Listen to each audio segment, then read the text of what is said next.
Hello, welcome everyone. आज का हमारा टॉपिक है फॉर क्लास 10th के लिए। ये केमिस्ट्री का बहुत इंपॉर्टेंट चैप्टर है, एसिड बेस एंड सॉल्ट। ठीक है, इनको भी हम कुछ पॉइंट के थ्रू समझेंगे इस चैप्टर को, जिसमें हम बताते हैं कि पहले हम एसिड क्या होता है। एसिड क्या होता है कि जो H प्लस आयन क्या करते हैं, रिलीज करते हैं। ठीक है, वो H प्लस आयन जो रिलीज करते हैं उन्हें हम एसिड कहते हैं।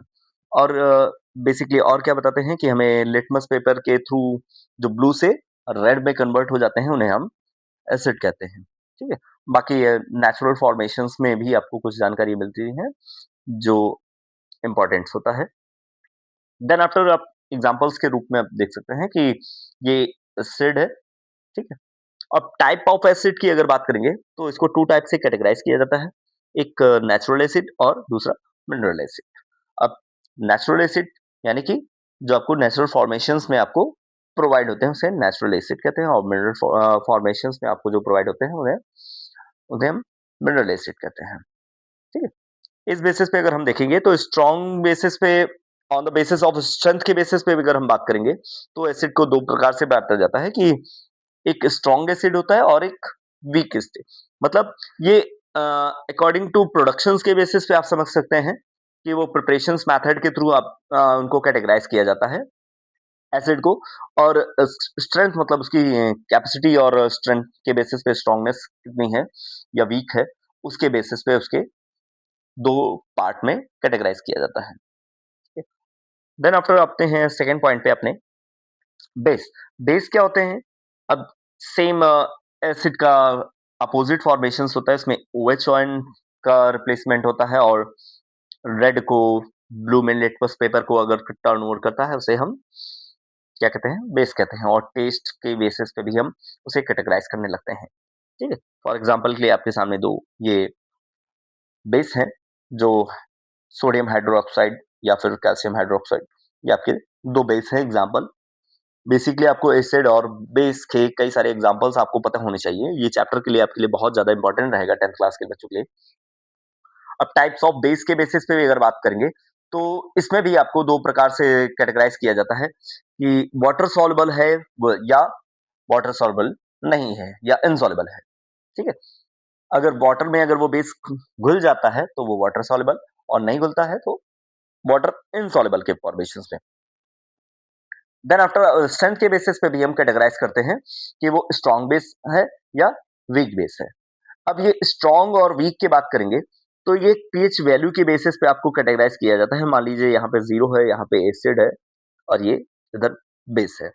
ठीक है, ये स्ट्रॉन्ग स्ट्रेंथ के बेसिस पे अगर जो कैटेगराइज करते हैं, जो बीच में क्या होता है आपका न्यूट्रल का काम करता है। ठीक है, अगर यहाँ पर हुआ तो उसको वीक बेस कहते हैं, और लास्ट पोजीशंस पे अगर हुआ तो उसे स्ट्रॉन्ग बेस। मतलब स्ट्रॉन्गनेस की तरफ अगर बढ़ता है तो आप देख सकते हैं जितना ज्यादा न्यूट्रल से दूर होता चला जाएगा वो क्या होगा, स्ट्रॉन्ग होता चला जाएगा। इस बेसिस पे कैटेगराइज किया जाता है, पीएच वैल्यू के घटने या बढ़ने के बेसिस पे। ठीक है, क्योंकि आपका जो पीएच वैल्यू होती है काफी लॉन्गेस्ट टाइम ड्यूरेशन तक लेते हैं, 1 टू 14 तक आपका टाइम ड्यूरेशन होता है, तो 1 से लेकर 7 के बीच में कई सारे नंबर्स होते हैं, तो उसी के बेसिस पे हम स्ट्रॉन्ग या वीक के फॉर्मेशंस में डिफाइन कर लेते हैं। ठीक है, अगर अब नेक्स्ट पॉइंट पे आते हैं अपने शॉर्ट पर। शॉर्ट क्या होता है? आयनिक कंपाउंड होते हैं। ठीक है, ये न्यूट्रल होते हैं। ठीक है, दैट्स कॉल्ड, जो इसीलिए जो सॉल्ट बनने का प्रिपरेशन जो मेथड होता है उसे क्या कहते हैं, न्यूट्रलाइजेशन कहा जाता है। ठीक है, अब सॉल्ट के आपके दो एग्जांपल्स, ठीक, ये एग्जांपल्स आपको लर्न होने चाहिए। अब सॉल्ट को हम कैसे कैटेगराइज करते हैं, तो इनको टाइप्स ऑफ सॉल्ट की बात करेंगे तो तीन टाइप के सॉल्ट होते हैं। पहला नेचुरल सॉल्ट, फिर एसिटिक और बेसिक सॉल्ट। जो नेचुरल सॉल्ट होते हैं वो आपको नेचुरल के फॉर्मेशंस में आपको प्रोवाइड होते हैं। अब वो भी आपको स्ट्रेंथ के बेसिस पे दो प्रकार के होंगे कि स्ट्रॉन्ग है या वीक है। ठीक है, नेचुरल के फॉर्मेशंस में। लेकिन जब एसिटिक और बेसिक सॉल्ट के बेसिस पे अगर हम बात करते हैं तो वो एसिटिक सॉल्ट है अ, या बेसिक सॉल्ट है। ठीक है, इट मीन्स जब एसिटिक सॉल्ट कब बनता है, जब एक एसिड और बेस का रिएक्शंस करने के बाद सॉल्ट प्रिपेयर होता है और उसका रिएक्शंस होने के लिए जो एसिड हम ले रहे हैं स्ट्रॉन्ग ले रहे हैं और बेस क्या ले रहे हैं वीक ले रहे हैं, तो उससे जो सॉल्ट क्रिएट होगा वो एसिटिक सॉल्ट कहलाता है। और जब वीक एसिड और स्ट्रॉन्ग बेस को लेते हैं तो उससे जो सॉल्ट क्रिएट होगा उससे बेसिक क्या कहते हैं शॉर्ट कहते हैं या वीक सॉल्ट कहते हैं, ठीक है। तो अकॉर्डिंग टू फोर्थ पॉइंट पे आते हैं। आपका नेक्स्ट पॉइंट है some important points of chemical compound. कुछ केमिकल कंपाउंड हैं जिनके बारे में हमें जानना बहुत जरूरी है क्योंकि ये आपके बहुत ज्यादा इंपॉर्टेंट रहते हैं। ये प्रिपरेशन मेथड भी इसके बोर्ड एग्जाम के पर्सपेक्टिव के बेसिस पे भी पूछे जाते हैं, ठीक है। तो इस बेसिस पे आते हैं। नेक्स्ट हमारा पॉइंट है इंडिकेटर। इंडिकेटर क्या होते हैं आपके? इंडिकेटर क्या होता है? जो सब्सटेंस जो इंडिकेट कराते हैं, किसी को कैटेगराइज करते हैं कि वो जो हमारे पास प्रोडक्ट है वो एसिड है या बेस है। इसका हमें पता लगाने के लिए जो इंडिकेट कराते हैं उन्हें हम इंडिकेटर कहते हैं, ठीक है। फॉर एग्जाम्पल के लिए अगर बात करेंगे, क्वेश्चन में भी आपको इंडिकेटर से related describe about the indicator, तो आपको क्वेश्चंस पूछा जा सकता है। तो उसमें आप इंडिकेटर के बारे में बताने के बाद इंडिकेटर के कुछ एग्जांपल्स भी आप दे सकते हैं, ठीक है। जैसे लिटमस पेपर हो गया या अनदर कोई, ठीक है। बहुत सारे इंडिकेटर होते हैं, नेचुरल इंडिकेटर भी होते हैं। तो टाइप्स ऑफ इंडिकेटर की अगर बात करेंगे हम, ठीक है, टाइप्स ऑफ इंडिकेटर की अगर बात करेंगे तो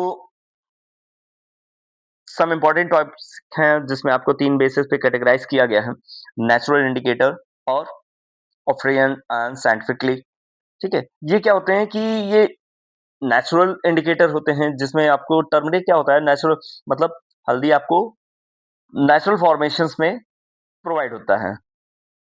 फिर ऑल फैक्ट्री के फॉर्मेशंस में या सिंथेटिक के फॉर्मेशंस में जो आपको प्रोवाइड होता है इंडिकेटर, जिसके थ्रू हम किसी पीएच वैल्यू आप फाइंड आउट करते हैं और उससे पता लगाते हैं कि वो एसिड है या बेस है, ठीक है। इस बेसिस पे हम कैटेगराइज करते हैं। नेक्स्ट पॉइंट है हमारा न्यूट्रलाइजेशन रिएक्शंस।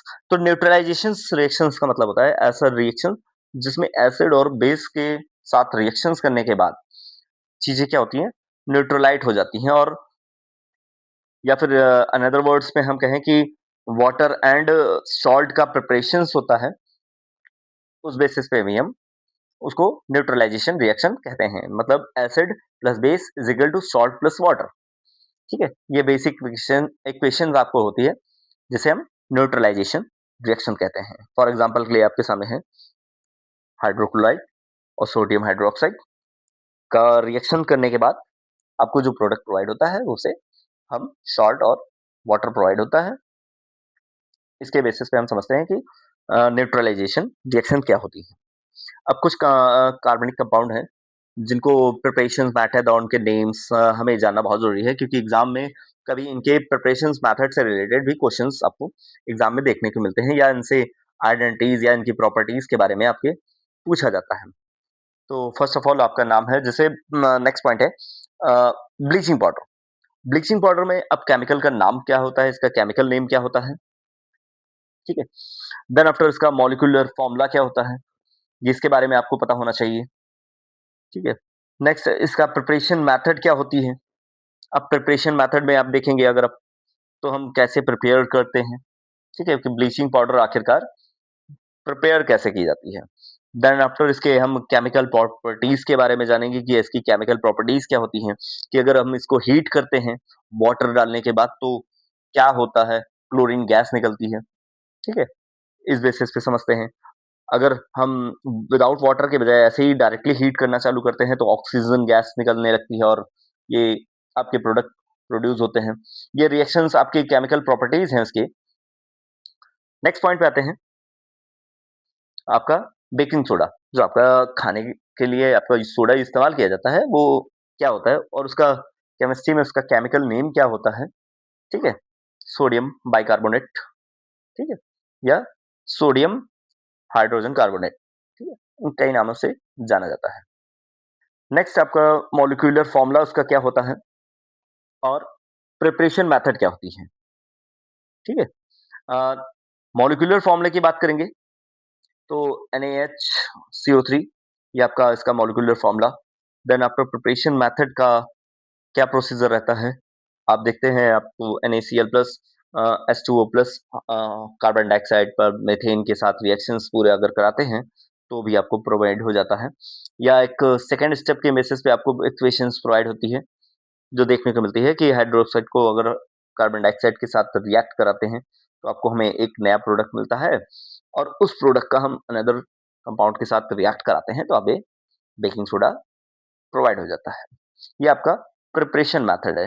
देन आफ्टर इसकी फिजिकल प्रॉपर्टीज की अगर बात करेंगे तो फिजिकल प्रॉपर्टीज में आपको बताया जाता है कि इसका फाइन क्या होता है, पाउडर होता है, और इसको किस चीज के लिए यूज किया जाता है। क्रिस्टल्स के व्हाइट क्रिस्टल्स होता है जिसकी फिजिकल मतलब दिखने में वो कैसा है, व्हाइट कलर का दिखता है। उसके बाद स्मेल कैसी है इसकी, या एटमॉस्फेरिक नेचर कैसा होता है। तो ये आपको नेचुरली फॉर्मेशंस में आपको प्रोवाइड हो जाता है।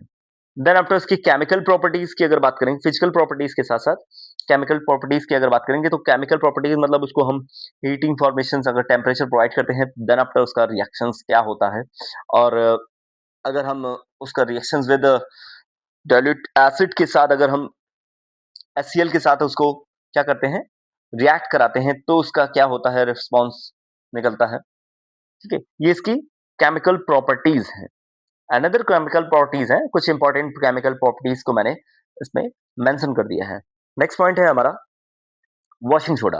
अब वॉशिंग सोडा इसका केमिकल नेम क्या होता है, देन आफ्टर इसका मॉलिक्यूलर फॉर्मूला, फिर उसके बाद आता है आपका प्रिपरेशन मेथड। प्रिपरेशन मेथड में हम इक्वेशंस को बहुत अच्छे तरीके से समझ लेंगे कि कैसे इक्वेशंस आपको क्रिएट होती है, और कार्बन डाइऑक्साइड और जल कैसे क्रिएट होता है, बनता कैसे है, इक्वेशंस की बैलेंसिंग को भी आप समझ सकते हैं। जब फिजिकल प्रॉपर्टीज की बात करेंगे तो फिजिकल प्रॉपर्टीज में आल्सो नोन एज सोडा। ठीक है, ये आपको आपको बता दें वॉशिंग के फॉर्मेशंस में आपको यूज किया जाता है सोडा। ठीक है? उसके बाद केमिकल प्रॉपर्टीज की बात करेंगे तो केमिकल प्रॉपर्टीज में आपको बता दें कि इसका अगर हम BaCl2 के साथ अगर रिएक्ट कराते हैं तो क्या होता है, या सोडियम ऑक्साइड के साथ अगर क्रिएट कराते हैं तो क्या रिस्पॉन्स उसका मिलता है। ठीक है, इस फॉर्मेशंस में आपको कुछ इक्वेशंस प्रोवाइड की जाती हैं। देन आफ्टर आपका नेक्स्ट पॉइंट है plaster of Paris. Plaster of Paris में आपका केमिकल नेम क्या होता है इसका, और इसका मॉलिक्यूलर फॉर्मूला।